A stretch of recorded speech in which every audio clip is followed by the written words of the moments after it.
बाथ्राया मामोन बबेनिफ्राय बबेसिम सहैखो आरो दासिमाव मा नैबे फुल भिडिअनि गेजेरजों मोननो हागोन दिनैनि दिनावहाय। लोगोसे बेनिनो इराग्दाव ब्रह्म UPPL दोलोनिफ्राय जोंहा मानगोनां सोद्रोमा सासे माखासे बिबुंथि होग्रोनायजों लोगोसे नैबे भिडिअ मोननो हागोन नोंथांमोना।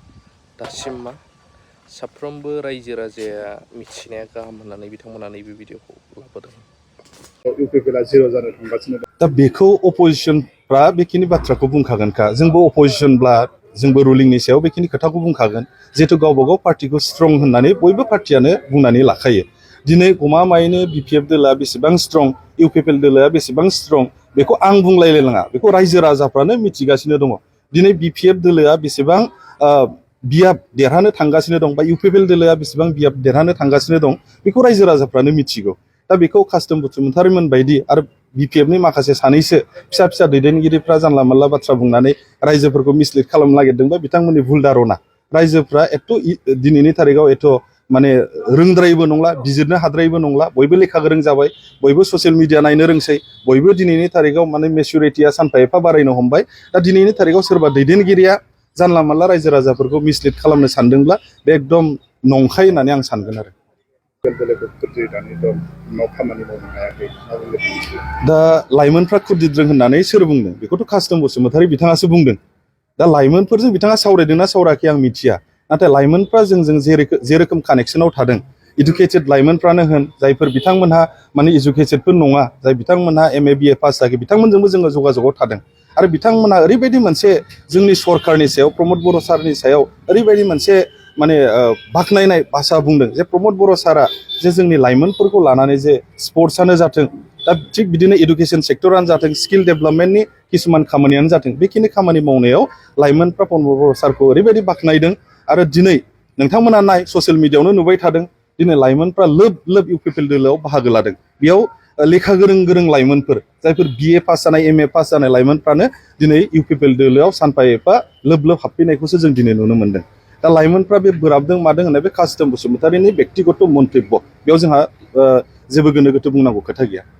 दासान्दि कास्टम बसुमतारी बिथाङा BPFनि लाइमोन दैदेनगिरि UPPL आरो प्रमद बर'नि सायाव माखासे अबजेक्सन होनायखौ नुनो मोनदों। मा बुंगोन नोंथाङा बे समाव?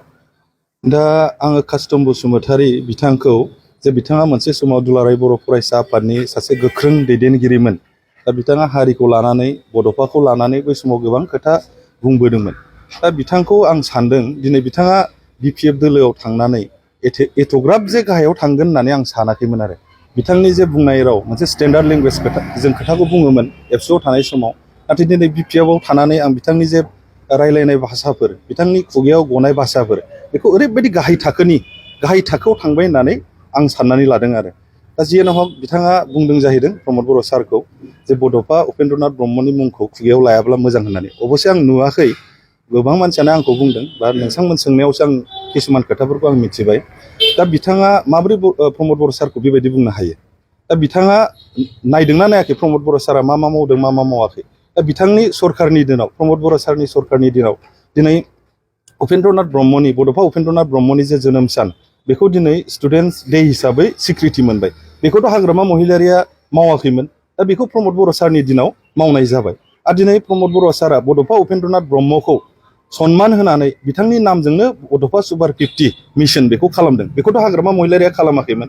आरो बेजों लोगोसे बड'फानि मुंजों जे बड'फा लाइभलिहुड मिशन, बे लाइभलिहुड मिशनखौबो प्रमद बर' सारा बड'फानि मुंजोंनो खालामनाय जादों।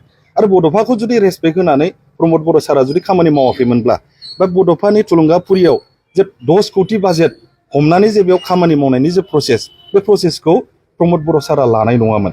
दा जानला मानला पलिटिक्सनि नामाव जानला मानला बिदि मुं सुलाबायनाय, जानला मानला खोथा बुंनाया थिग नङा होननानै आं सानो। दा कास्टम बसुमतारीया भबिष्यत दङ। दा बिथांनि बैसोआबो दासिमबो एसेबांखिनि जायाखै। बिथाङा सासे गोरों बेक्ति, बिथाङा समाजावबो कन्ट्रिबिउसन होबाय, मोनसे जातीयता आफाद गोथार एबसु बायदियाव थानानै बिथाङा जातिखौ कन्ट्रिबिउसन होबोबाय। जाहाथे बिथाङा भबिष्यत समाव गावनि सोद्रोम आखुखौ लानानै, सोद्रोम भाषा बुंनानै जाहाथे आवगायलाङो, मोजां समाजखौ दैदेनलाङो, आं बेखिनिखौसो बिथांखौ खावलायनाय जायो।